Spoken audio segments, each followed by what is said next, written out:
You ever walk into a place dressed like $1 million, confidence sharp enough to slice a steak and still get looked at like you're trying to rob the place? Yeah, that's how this shitstorm started. It was a Wednesday, cloudy, one of those days where the air smells like a lawsuit waiting to happen. She, let's just call her V for now, had just gotten out of a boardroom meeting where 3 white men used the word synergy like it was on their fucking payroll. So V needed a breather. Instead of heading back to her glass office where the thermostat was always set to corporate tundra, she took a detour, just a casual walk-in at one of the bank branches. Real low-key, no driver, no assistant, hoodie up, sneakers on, looking like she could either be the CEO or someone's pissed-off ex-wife coming for child support. The bank smelled like old printer paper and overconfidence. You know the kind, where folks think they're too damn important to say hello unless you look like you own a yacht and a bottle of cologne that costs more than their car. She took a number, sat down, waited, and then it began. A guy, mid-30s, slicked hair, shirt too tight on a belly that definitely wasn't gym-born, called her name. Let's call him Jared, because of course that's his name. Jared didn't even look up when she walked in, just clicked around on his screen like he was playing Minesweeper with her future. "So what's this about?" he asked, still avoiding eye contact. "I'm applying for a loan," V said, voice calm, unbothered, for now. "Right," he said, finally glancing up and doing that slow blink people do when they think they're talking to someone beneath them. "Do you have income? Like, steady?" She paused. Just a moment, just long enough for that sentence to marinate in the space between them. "I think so," she said, smirking. "Yeah, you could say that."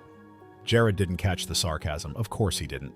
Too busy typing into whatever half-assed system his bank still used from 2009. 5 minutes later, this clown looks up and says it like he's doing her a damn favor. "Yeah, unfortunately, your application's been declined. It's a high-risk profile. You just don't meet our current underwriting criteria." And this is where it gets real fucked up. Because she didn't even flinch. She just looked at him. No rage, no surprise, no tears. Just a slow exhale and that smile.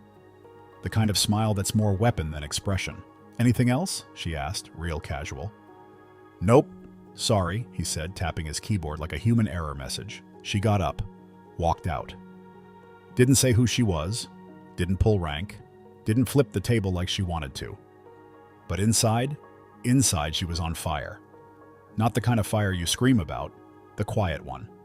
The one that burns steady until the whole damn house collapses and you're just sitting there with a coffee like, well, guess it's time for renovations. Now you might be thinking, why didn't she just tell them who she was? Trust me, that ain't the point. The point is, she didn't want special treatment. She wanted to see how the machine ran without her fingerprints on it. And spoiler alert, folks, that machine was covered in rust, duct tape, and pure, uncut bullshit. Later that night, she told her older brother about it. Let's call him Terrence. Big guy. Ex-military. Real I'll fight you in the parking lot with no shirt on energy. "You serious?" he said, nearly choking on his whiskey. "They denied you?" She nodded, sipping tea, like she wasn't ready to commit arson. "You didn't tell him who you were?" "Nope." He leaned back in his chair, grinning like the devil just got a raise. "Well, goddamn. Welcome to the club. You finally got the Black Experience Premium TM. That's when you do everything right and still get treated like you're trying to rob the joint," she laughed. But not the funny kind. The bitter, hollow kind that echoes in your bones. Then he said it, dead serious. "You built a kingdom, but you forgot to check if your guards were racists." And that, my friends, is when the spark caught flame. The next morning something snapped. Not the dramatic, glass-breaking kind. The subtle kind. The I see you kind.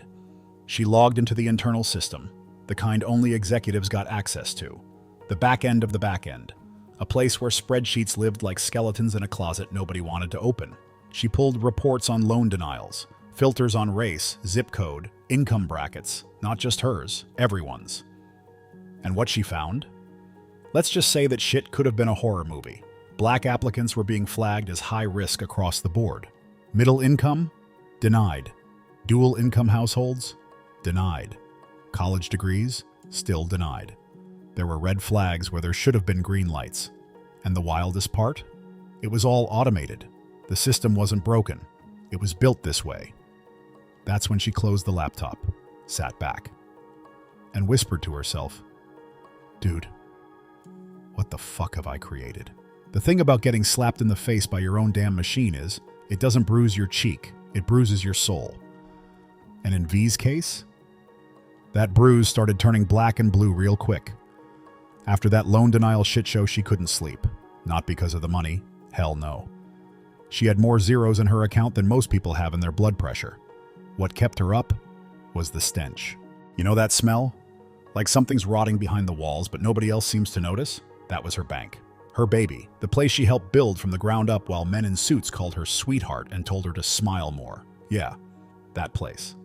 And now it smelled like decay. Corporate racism, dressed up in khakis and keyword filters. So she did what any normal, slightly paranoid, emotionally fried woman with access to every damn system in the building would do. She started digging, night after night, hoodie on, lights off, laptop open. Looking like a teenage hacker in a Netflix drama, except instead of trying to steal crypto, she was tracing the digital footprints of discrimination wrapped in code. And holy hell, what she found. It was a massacre. Black clients, denied. Red-line zip codes, denied. Applicants with master's degrees and six-figure incomes, denied. For what? Lack of stability. Unverifiable income. Too many dependents.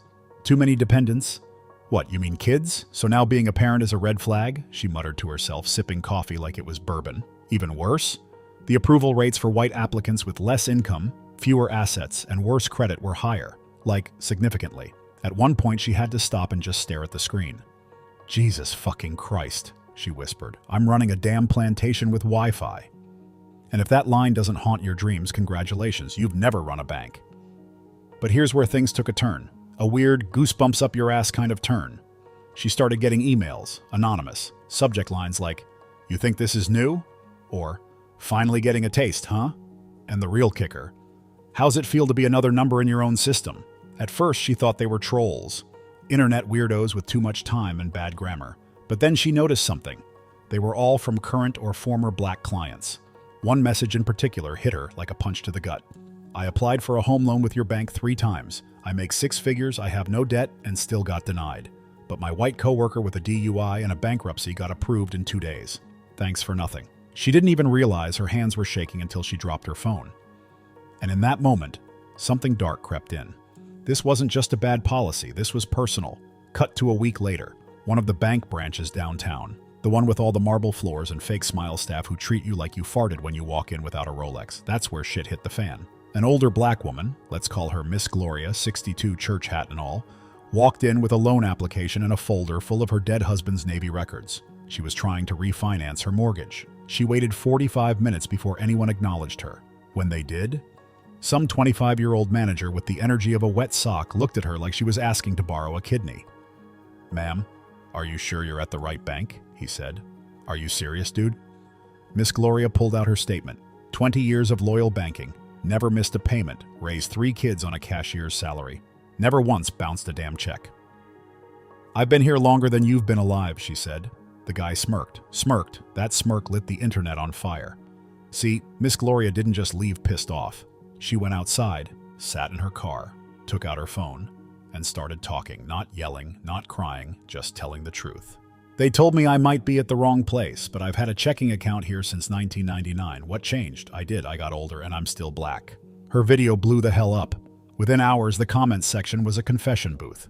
People sharing stories like war veterans, black clients who'd been ignored, dismissed, denied, humiliated. It was like someone kicked a hornet's nest full of receipts. And V? She sat in her office, lights off, watching it all unfold. Video after video. Testimony after testimony. Some of these folks? She'd met them at charity events, shook their hands, posed for photos. And now they were calling her bank a predatory fraud machine run by corporate cowards. Ouch. She could feel the pressure building in her chest, not from shame, from rage. Because this wasn't just about bad employees or outdated policies. This was about a system designed to fail people who looked like her, and she had let it grow in her own goddamn backyard. Then came the moment, the real twist. She went back to that same branch. No glam, no heels. Baseball cap, hoodie, like a regular customer, waited in line. Nobody recognized her, not even when she gave her name, her maiden name this time, just to keep the charade going. They gave her the same attitude, same fake smiles, same "you probably can't afford this" tone of voice.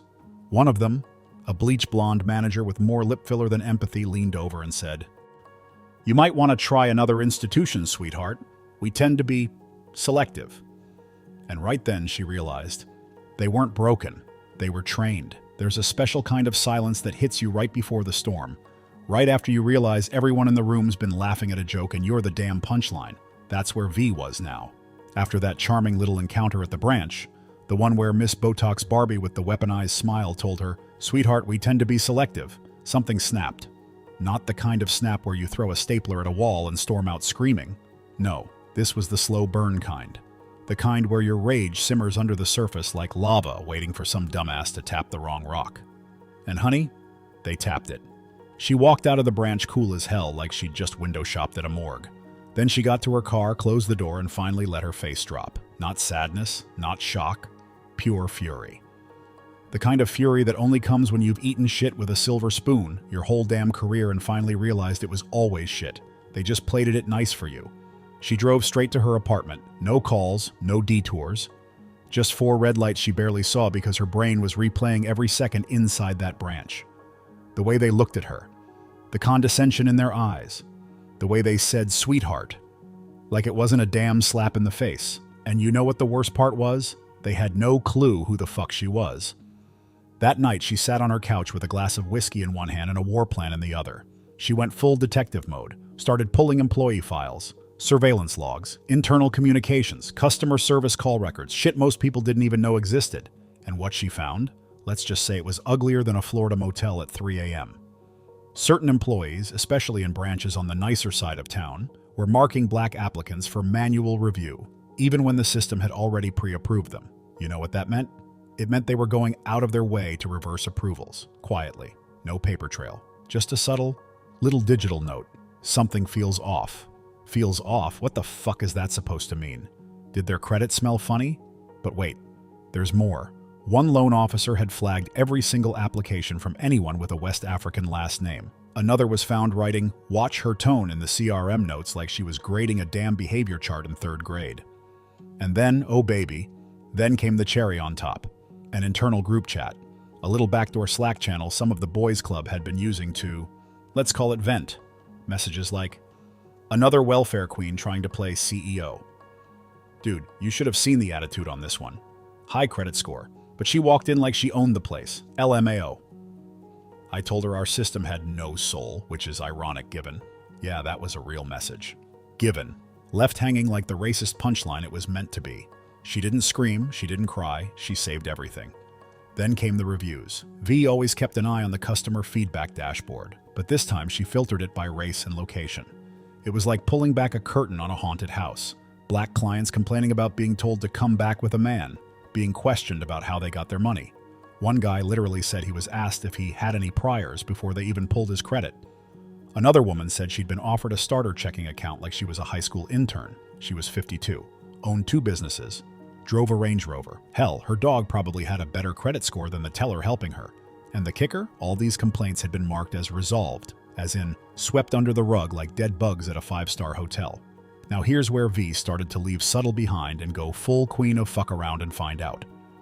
She requested meetings, not just with the board, not just with compliance, with every single mid-level manager who had touched a loan application in the past year. One by one, they shuffled into her office like kids waiting to get their phones taken away. She didn't yell, didn't accuse, just smiled and asked questions. Why was this loan denied? What does gut feeling mean in a credit evaluation? Can you explain why your team has a 91% denial rate for black clients and a 32% for white ones? They stuttered. They blamed the algorithm. They blamed regional policy. One guy even tried to pull the "I have black friends" card, like this was a round of racist bingo. But V, she just kept smiling. Patient, cold, calculated. Because she wasn't building a case anymore. She was digging graves. And then came the day. The day she went back to that same damn branch. No hoodie this time. No disguise. She walked in like a bomb with lipstick, heels clicking, eyes forward, hair pulled back like she was about to deliver a TED talk at your funeral. The same bleach blonde manager blinked up at her, confused. "Can I help you?" she asked, her voice tight. V smiled, but not kindly. She reached into her bag, pulled out a folder, laid it on the counter like a loaded gun. "My name is Veronica M. Matthews," she said. And I'm the CEO of this entire fucking bank. Dead silence. You could have heard a white man's ego shatter in the distance. Then V leaned in and whispered, "And you, sweetheart, just fucked with the wrong one." There are moments in life where time slows down, where the air gets thicker, the lights get harsher, and people suddenly remember every single stupid-ass thing they ever said or did, because they know deep down in their soul the Reaper just walked in wearing heels. That moment hit hard when Veronica M. Matthews, V to those who never saw it coming, walked into the quarterly board meeting with a folder thick enough to slap someone into next week. See, the board wasn't ready. Oh, they thought they were. Bunch of old white guys in tailored suits, sipping stale coffee and throwing around words like projections and retention like it meant something. But today was not about numbers. Today was a reckoning. Let's rewind 10 minutes. Veronica pulled up to HQ in a blacked-out SUV that looked like it either delivered presidents or collected unpaid souls. No driver, no assistant. Just her. Dressed in a sleek navy suit with shoulder pads sharp enough to cut glass and an expression that said, "God help you if you open your mouth before I'm done." As she walked through the lobby, employees stared. Some nodded. Some looked away. A few turned pale, like someone just farted in church and they knew who it was. But she didn't break stride. She walked like the building owed her rent. And truth be told, it fucking did. Inside the boardroom, the vibe was cocky at first. You know the type. Corporate banter, dry laughter, old boys club throwing weak-ass jokes. "Veronica, looking sharp today. You got that don't mess with me energy, ha-ha." She didn't laugh, didn't even blink. She sat at the head of the table, placed her folder down, opened it, and then she pressed a button. Click. A screen lit up behind her. The first slide. Racial disparity in loan approvals. Internal audit. Unfiltered. Silence. Then she began. For the next 45 minutes, she went full scorched earth mode. No yelling, no theatrics, just hard data, and truth sharpened like a prison shank. She showed charts, customer testimonies, internal emails, screenshots of that little racist group chat, voice recordings, review logs marked resolved that were never even opened. She even played a clip from Miss Gloria's viral video, letting her voice echo through the boardroom like a ghost with a subpoena. "I've been at this bank longer than that boy's been shaving, and he looked at me like I was trash." You could see the sweat forming, old men tugging at collars, legal counsel shifting in their seat like the chair turned electric. And then she dropped the hammer, pulled up her own declined loan application. "This is what your system did to me. To the person who runs this bank. To the person who signs your damn paychecks. Imagine what it's doing to people who don't have the keys to the castle." Silence. Then she stood. And here comes the line. Straight out of a movie, except it happened. "You didn't just insult a customer. You didn't just deny a loan. You didn't just expose a broken system. You insulted the black woman who built this empire brick by brick while y'all were busy playing golf and calling that leadership. And now I'm gonna burn the rot out of this place until it's nothing but clean walls and fear in the hearts of the bigots who thought I wouldn't notice." Damn. Half the room looked like they just shit their suits. The fallout? Swift and biblical. 68 employees fired. 11 managers suspended. 4 branches shut down for full federal review. The racist group chat? Gone. Their accounts locked. Devices seized. And let's just say some folks are going to be explaining things to some very unfriendly HR attorneys. Veronica launched a new internal task force for racial equity and created an independent review board made up of clients, community leaders, and 2 no-bullshit black grandmothers who look like they've raised 8 kids and survived 3 husbands. She also made sure every denied client from the past year got a call. A real one, not a script, not a "sorry for the inconvenience," a full review of their case and, if deserved, a public apology. And then she opened a new division, not a branch. A whole damn division, focused entirely on black entrepreneurs, first-time homeowners, and underserved communities, funded by the same bank that once tried to act like her black ass didn't belong. Final scene? Same branch, same marble floors, same snotty-ass energy. Veronica walks in. This time, everyone knows who she is. The new manager, a young black woman in a crisp suit, stands up immediately. "Good morning, Ms. Matthews. Welcome home." Veronica smiles. The real kind this time. Now that's more like it. She looks around, sees the new posters, the new staff, the old rot, scrubbed clean, and somewhere deep down she knows this is just the beginning. End. Damn right, they'll remember her name now.